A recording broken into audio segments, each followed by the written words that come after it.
जय हिंद साथियों, आपका स्वागत है हमारे चैनल टारगेट विथ रवि में। आज हम लोग देखेंगे संविधान के कुछ महत्वपूर्ण प्रश्न जो इस प्रकार हैं। शुरू करते हैं हम लोग पहले प्रश्न से। अपने पहला प्रश्न ही हम लोगों का इम्पोर्टेंट प्रश्न है। क्या है? भारतीय संविधान द्वारा परिकल्पित लोकसभा की अधिकतम क्षमता कितनी है?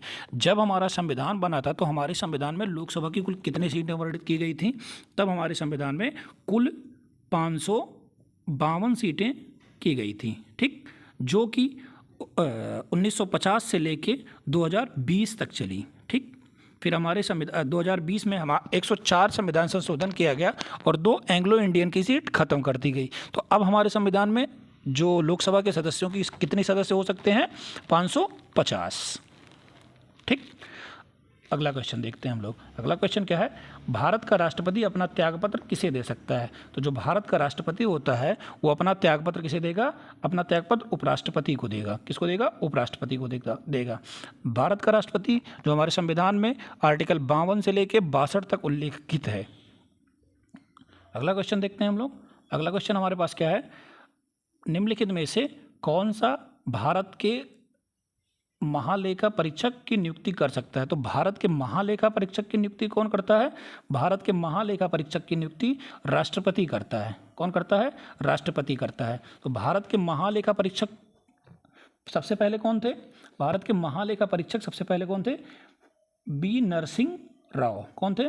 बी नरिहर राव। और प्रेजेंट टाइम के कौन है? प्रेजेंट टाइम में है जीसी मुर्मू। कौन है? जीसी मुर्मू। अगला क्वेश्चन देखते हैं हम लोग। अगला क्वेश्चन क्या है? निम्नलिखित में से भारत के प्रथम चुनाव आयुक्त कौन थे? भारत के प्रथम चुनाव आयुक्त कौन थे? भारत के प्रथम चुनाव आयुक्त सुकुमार सेन थे। ये 1950 में भारत के प्रथम चुनाव आयुक्त बने थे।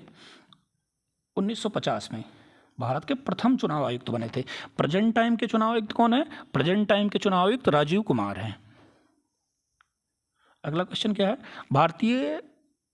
राष्ट्रीय अनुसूचित जाति आयोग का गठन किस वर्ष हुआ? ये इंपॉर्टेंट क्वेश्चन है। अनुसूचित जाति आयोग का गठन सन 2004 में हुआ। 19 फरवरी 2004 में हुआ। कब हुआ? 2004 में। और इसके सबसे पहले अध्यक्ष कौन बने? इसके सबसे पहले अध्यक्ष बने सूरज भान। कौन बने? सूरज भान, ठीक है। और ये भारतीय संविधान के आर्टिकल 338 में लिखा है कि भारत में एक अनुसूचित जाति आयोग भी होगा। अगला क्वेश्चन क्या है? भारत में राष्ट्रीय सुरक्षा सलाहकार का पद कब सृजित किया गया? ये क्वेश्चन इस समय इम्पॉर्टेंट है क्योंकि जो हमारे भारत के राष्ट्रीय सुरक्षा सलाहकार हैं वो इस समय काफ़ी ज़्यादा चर्चा में हैं। ये कब सृजित किया गया था? तो ये सृजित किया गया था 1998 में, जब अटल जी की सरकार थी। 1998 में। और सबसे पहले जो हमारे कैग बने थे वो कौन थे? वो थे हमारे ब्रजेश मिश्रा जी। कौन थे? ब्रजेश मिश्र। और प्रेजेंट टाइम के कौन है?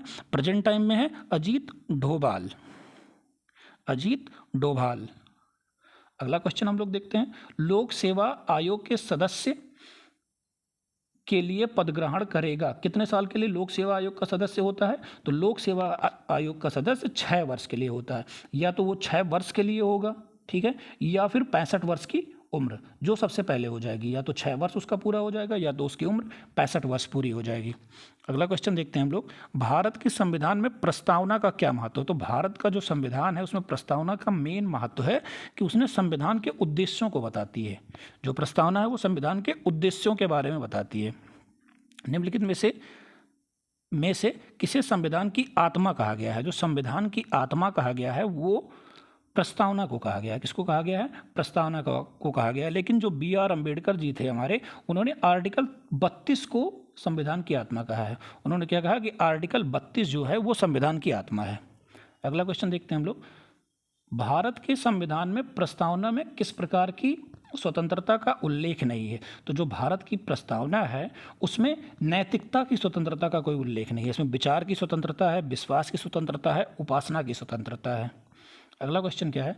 प्रस्तावना में न्याय, सामाजिक, आर्थिक, राजनीतिक आदर्श किस देश से उधार लिए गए हैं? तो जो हमारे देश में सामाजिक, आर्थिक और राजनीतिक आदर्श न्याय हैं वो सोवियत संघ रूस से लिए गए हैं। अगला क्वेश्चन देखते हैं हम लोग, क्या लिखा है, भारत के संविधान में किस अनुच्छेद के अंतर्गत निजता का अधिकार संरक्षित किया गया है? तो इसमें अनुच्छेद 21 में। ये कब आया था? ये फैसला आया था 2017 में। एक पुट्टा स्वामी केस था। कौन सा केस था? पुट्टा स्वामी केस में ये निर्णय आया था कि निजता का अधिकार है। और चीफ जस्टिस कौन थे? तब चीफ जस्टिस हमारे थे दीपक मिश्रा जी। अगला क्वेश्चन देखते हैं हम लोग, क्या लिखा है, निम्नलिखित में से अस्पृश्यता में किस के अनुसार दंड प्रथा लिखी है? तो जो अस्पृश्यता का अंत है वो हमारे मौलिक अधिकार के अनुच्छेद 17 में लिखा है। अगला क्वेश्चन हम लोग देखते हैं, भारतीय संविधान के किस भाग में नागरिकों के मौलिक अधिकार शामिल हैं? जो भारतीय संविधान है उसके भाग 3 में मौलिक अधिकार है, भाग 4 में नीति निर्देशक तत्व हैं। अगला प्रश्न हम लोग देखते हैं, भारतीय संविधान का कौन सा अनुच्छेद जो सार्वजनिक रोजगार में सभी लोगों को समान अवसर प्रदान करता है? तो समान अवसर प्रदान करने के लिए अनुच्छेद 16 में, मौलिक अधिकार के अनुच्छेद 16 में कहा गया है कि सार्वजनिक रोजगार क्षेत्रों में सभी को समान अवसर मिलना चाहिए। अगला प्रश्न क्या है, निम्नलिखित में से कौन संविधान सभा के सदस्य नहीं थे? तो संविधान सभा के सदस्य कौन नहीं थे? एच बेग जी नहीं थे, के एम मुंशी भी सदस्य थे, टी कृष्णमाचारी भी सदस्य थे और के एम मुंशी भी सदस्य थे और एन गोपाल स्वामी अयंगार भी सदस्य थे। अगला क्वेश्चन कौन है, निम्नलिखित संविधान में से विभिन्न पहलुओं के अध्ययन हेतु संविधान की कितनी समितियां बनाई गई थी? तो संविधान में कुल कितनी समितियां बनाई गई थी? संविधान में कुल 13 समितियां बनाई गई थी। इसमें से कुछ बहुत ही महत्वपूर्ण समिति थी, जैसे प्रारूप समिति, झंडा समिति, तदार्थ झंडा समिति। अगला क्वेश्चन हम लोग देख रहे हैं, अगला क्वेश्चन हमारा है, संविधान सभा के प्रारूप समिति की नियुक्ति कब की गई? तो जो हमारा संविधान सभा था उसमें प्रारूप समिति अलग बनाई गई थी, जिसके अध्यक्ष कौन थे? जिसके अध्यक्ष BR अम्बेडकर जी थे। ये कब बनाई गई थी? ये 29 अगस्त 1947 को बनाई गई थी। अगला क्वेश्चन हम लोग देखेंगे, क्वेश्चन नंबर 19, जो प्रारूप समिति बनाई गई थी 29 अगस्त 1947 को, उसमें कुल कितने सदस्य थे? उसमें कुल 7 सदस्य थे। 7 सदस्य कौन कौन थे? तो हम लोग एक बार देख ले रहे हैं। सबसे पहले BR अम्बेडकर जी तो BR अम्बेडकर जी क्या थे? उस समिति के अध्यक्ष थे। दूसरा कौन थे? गोपाल स्वामी अय्यंकर, ठीक। फिर क्या थे? कृष्णम्मा स्वामी अय्यर। अगला कौन थे? माणिकलाल मुंशी। अगला कौन थे? सैयद मोहम्मद सैदुल्लाह। ये किससे थे? ये मुस्लिम लीग से थे। अगला कौन थे? माधवराव। और अगला कौन थे? DP खेतान। और DP खेतान जी, जब TT कृष्णमाचारी जी की मौत हो गई थी तब DP खेतान जी को बनाया गया था। अगला क्वेश्चन देखेंगे हम लोग, निम्नलिखित में से संविधान सभा द्वारा गठित प्रारूप समिति के सदस्य नहीं थे। अभी मैंने आपको सारे सदस्य के नाम बताए, तो इसमें से कौन नहीं थे? सरदार पटेल जी नहीं थे। अभी मैंने सारे सदस्यों के नाम आपको बताए थे। अल्लादी कृष्ण स्वामी अय्यर भी थे, DP खेतान भी थे, KM मुंशी जी भी थे। अगला क्वेश्चन देखेंगे हम लोग, प्रारूप समिति के समक्ष प्रस्ताव किसने रखा था? संविधान की प्रारूप समिति के समक्ष प्रस्तावना के स्वीकार किसने रखा था? तो प्रारूप समिति का अध्यक्ष कौन थे? BR अम्बेडकर जी थे, तो उन्होंने ही रखा था। अगला क्वेश्चन देखेंगे हम लोग, संविधान सभा में सभी निर्णय किस आधार पर लिए गए थे? ये क्वेश्चन इंपॉर्टेंट है, ये क्वेश्चन आ सकता है कि संविधान सभा में जितने निर्णय लिए गए थे वो किस पे लिए गए थे? एकता और अखंडता पे, या सर्वसम्मति से, या बहुमत से, या सहमति और समायोजन से? तो सारे निर्णय किससे लिए गए थे? सहमति और समायोजन से लिए गए थे। अगला क्वेश्चन हम लोग देखेंगे, भारतीय संविधान सभा की संघीय समिति के अध्यक्ष कौन थे? तो जो संघीय समिति थी उसके अध्यक्ष कौन थे? हमारे प्रथम प्रधानमंत्री डॉक्टर पंडित जवाहरलाल नेहरू जी।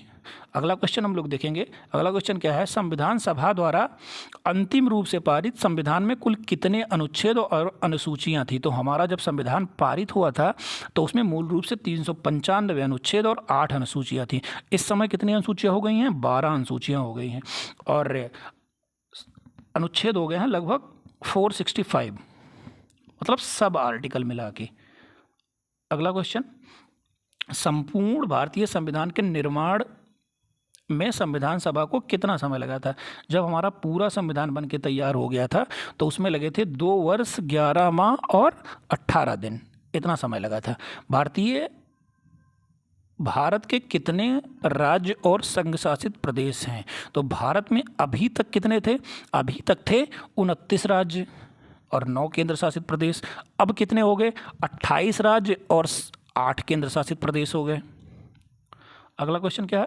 राज्य पुनर्गठन अधिनियम कब पारित हुआ था? तो जो राज्य का पुनर्गठन अधिनियम था वो कब पारित हुआ था? तो राज्य पुनर्गठन अधिनियम 1956 में पारित हुआ था। कब पारित हुआ था? 1956 में पारित हुआ था। ठीक। अगला क्वेश्चन क्या है? राज्य पुनर्गठन अधिनियम 1956 के पश्चात राज्य और कितने राज्य और संघ शासित प्रदेश बनाए गए थे? तो जब ये अधिनियम पास हुआ था तो इसमें कुल 14 राज्य और 6 केंद्र शासित प्रदेश बनाए गए थे। कौन? 14 राज्य और 6 केंद्र शासित प्रदेश बनाए गए थे। अगला क्वेश्चन देखेंगे हम लोग, अखिल भारतीय सेवा के जनक किसे माना जाता है? जो अखिल भारतीय सेवा है उसके जनक किसे माना जाता है? तो अखिल भारतीय सेवाओं के जनक किसे माना जाता है? अखिल भारतीय सेवाओं के जनक सरदार वल्लभ भाई पटेल को माना जाता है। सरदार वल्लभ भाई पटेल को माना जाता है। अगला क्वेश्चन देखेंगे हम लोग, वर्तमान समय में भारत में कुल कितनी अखिल भारतीय सेवाएं हैं? तो जो वर्तमान समय है इसमें भारत में कुल 3 अखिल भारतीय सेवाएं हैं। कितनी? 3। कौन कौन सी हैं? पहली है IAS, दूसरी क्या है? IPS और तीसरी क्या है? IFS। अब देखिए, IAS भारतीय प्रशासनिक सेवा, दूसरा भारतीय पुलिस सेवा और तीसरा IFS इंडियन फॉरेन सर्विस नहीं, भारतीय वन सेवा, Indian forest service, Indian forest service. ये 3 है।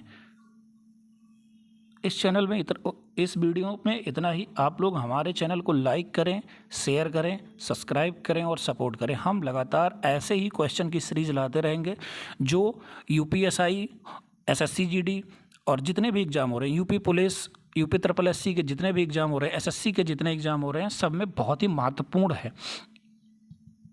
आपको अच्छा लगा हो तो हमारे चैनल को लाइक करें, शेयर करें।